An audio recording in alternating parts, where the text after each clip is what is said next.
Hi and welcome. In this part 3 installment of K-lining the valve guides for my Moto Guzzi Le Mans 1000, I'll be refitting the barrels, pistons and heads to the bike.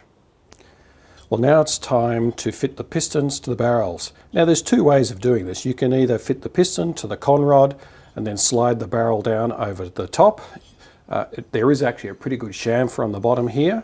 To do that, you can just help feed the rings into the bore using a small bladed screwdriver around the edge of the chamfer, and I'm told that that actually works particularly well. But you do run a small risk of breaking a ring. So I'm going to try it the other way. Now it's a little bit more difficult once you've got the piston and barrel together to get the gudgeon pin to go through the conrod, but you're certainly not going to break that getting it in. So I'm going to give that a go first. So first I need to fit the piston to the barrel. Now this is the right-hand barrel, so the exhaust is on that side, inlet is on that side.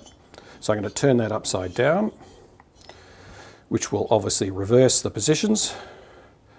Now the piston, it's pretty easy to tell which way around the piston goes on these.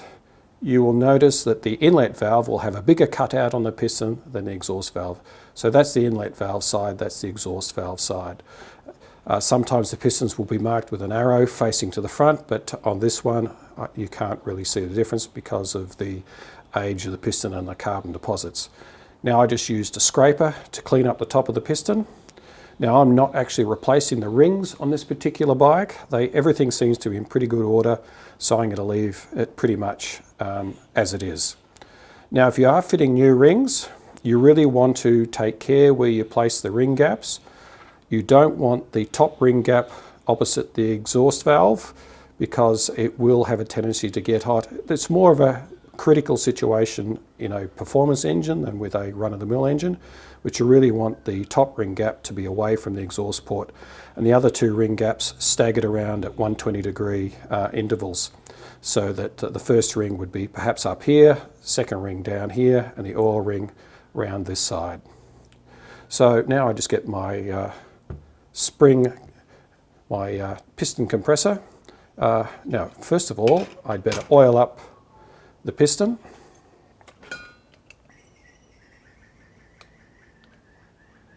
You don't need to overdo this, but just push the rings in. Just need to provide a good layer of oil on everything, because you're not going to get much initial lubrication of this area straight away when you start the engine, so you want a bit of lube on it.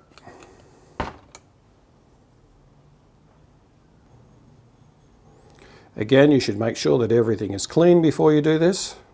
I've washed my hands, I've cleaned the piston, barrel and everything else so that it's all ready to go before I started recording this.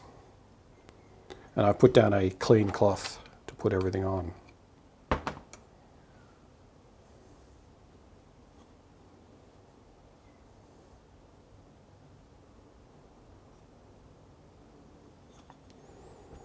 I also put a bit of oil in the barrel itself, just on the leading edge here, just to help ease it in. And it's also important to oil up your piston ring compressor. This particular tool I've actually had for a really long time. I bought this sometime in the late 70s. It was just a cheapie that I bought probably as a teenager. And you know, the only difference between that and now is you can buy the same tool off eBay, but this one's made in Taiwan rather than in China.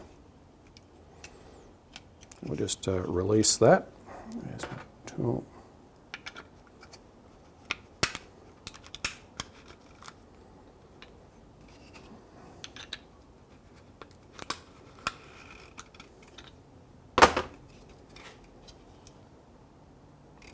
The other thing you want to be careful of is the inside of this piston ring spring compressor. There's an edge to the sheet metal here. You probably don't want that to engage with one of the gaps in the rings. So just position that so that it's away from that.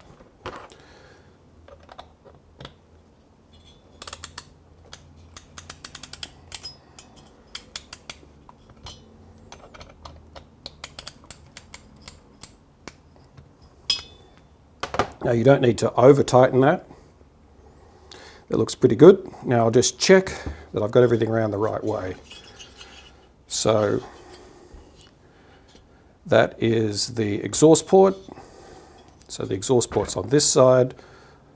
I want the piston around so that the smaller cutout in the piston's on that side. And now I'll just, the other thing to be wary of is the cutout for the conrod. You really don't want these, just keep an eye on that if a ring gap ends up in that area, because it is certainly possible to break a ring. And then as you just run it down, you just need to just rock it around a bit.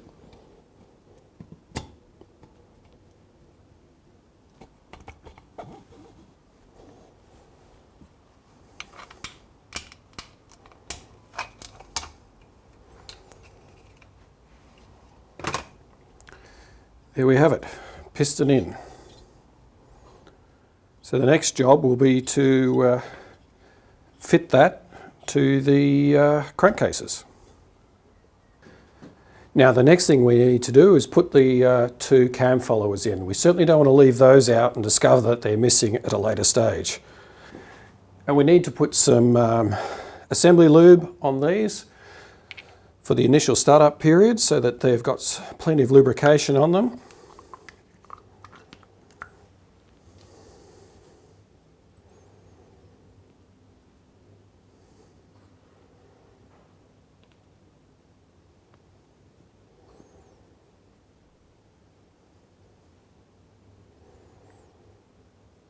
Now I've already cleaned up the pockets that these go in, so we can just push them in after we've lubed.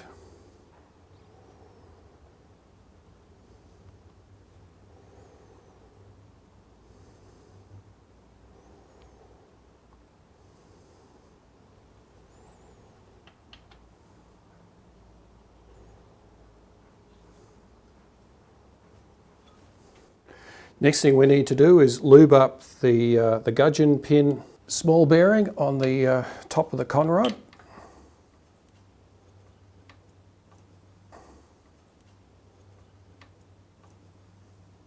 It's a good idea to set the crank to top dead centre on the firing stroke for this side before you go any further. It'll make it a lot easier later to set the valve clearances because the valves will both be closed.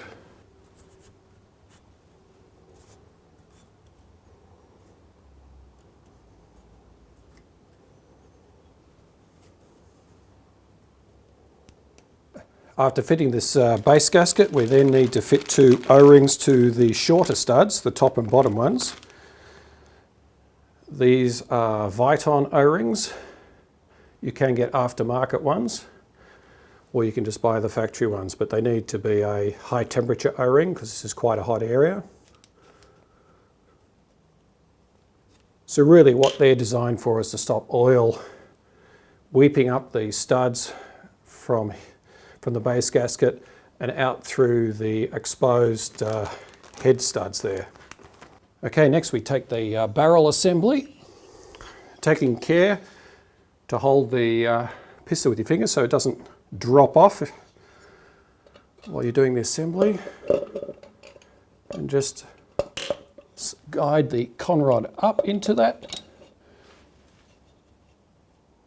And when it's in roughly the right place, you can get a pair of vice grips and just hold one of the studs so that it's pretty close to the right space.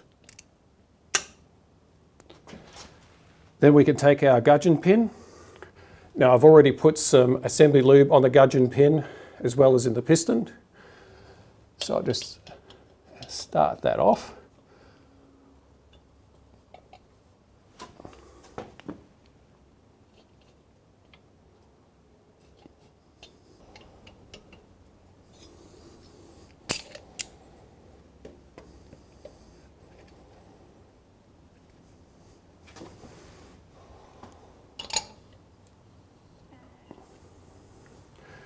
Okay, that's gone in. Now we just need to put the spring clip on.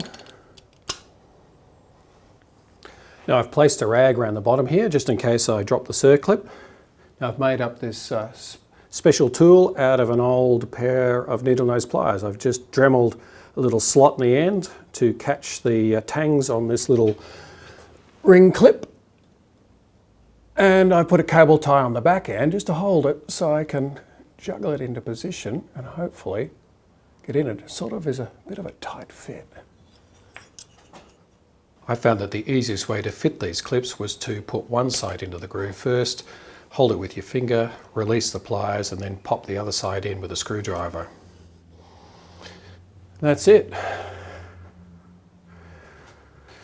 Now we can just slip the barrel down.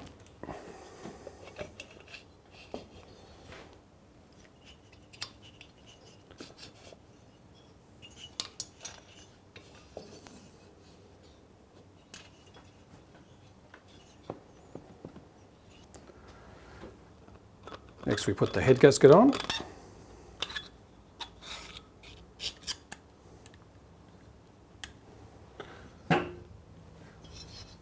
Then the head.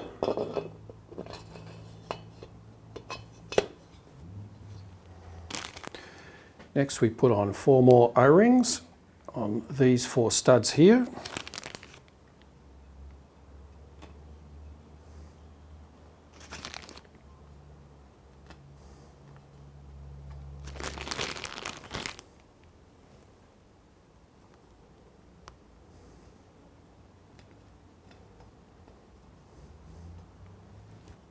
Now before we put the rocker bridge on, we need to put this barrel nut down there. Now there's a spring washer which is already down there. It's actually stuck down there and I wasn't able to get it out. So I'll just put this barrel nut on now.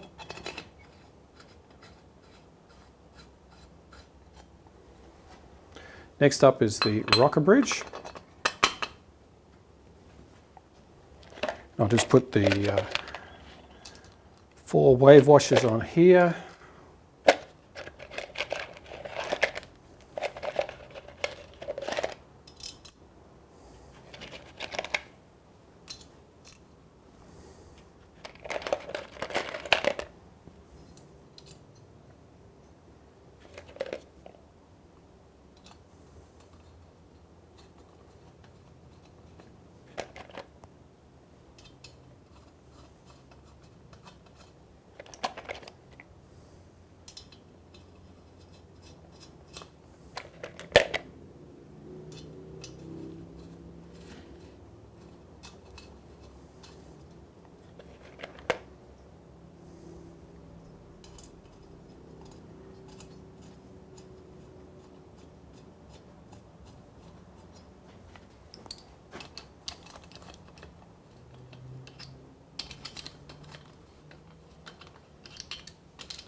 Now we just tighten up these bolts in an alternate pattern and torque them up to around 30 foot-pounds.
Next I put the plug-in over the top stud. I've replaced the O-ring on this.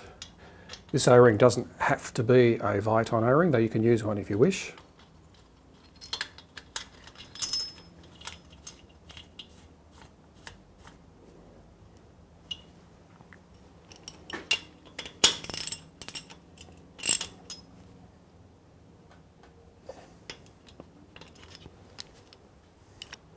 Next, put the two push rods in. I'll just put a bit of assembly lube on each, on the tip,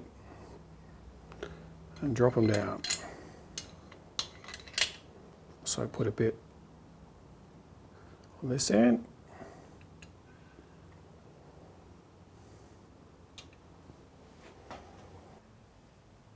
Next, we'll put the rocker arms in. I'll just put the two pins in first.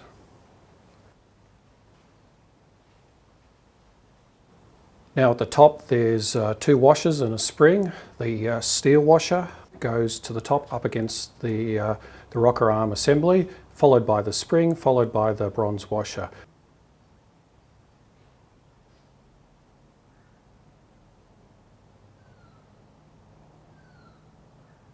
I'll now put the rocker arm in. And underneath the rocker arm at the bottom there goes another bronze washer.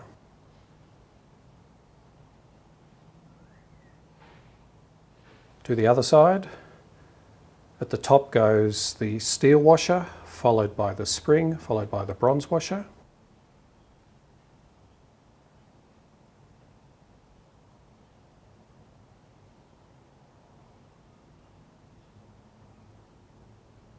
Just put the rocker arm in.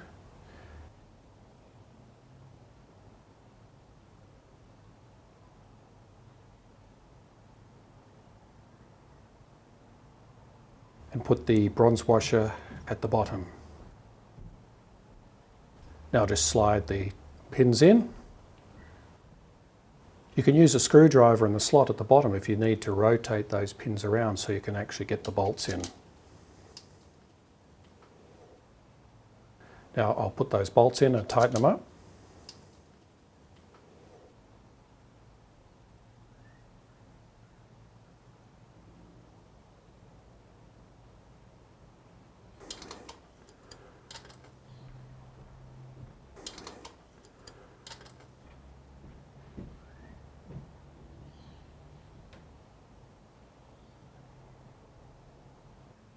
Now it's time to adjust the valve clearances. The inlet clearance is 0.2.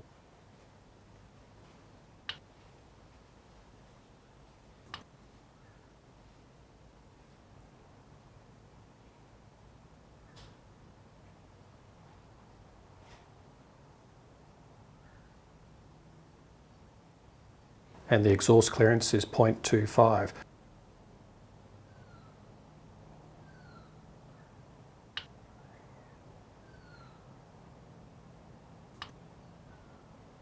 Now you will find, because of all the assembly lube on the camshaft, cam followers and push rods and rocker arms, that you will need to rotate the engine over a couple of times after setting these clearances and then rechecking them and adjusting as required. Now I'll put the oil line back on. Now the vent hose can be refitted. Now it's time for the rocker cover. Oh, before you put the rocker cover on, after you've adjusted the valve clearances, just put some assembly lube on each rocker arm and on the top of the valve so that it's nice and lubricated.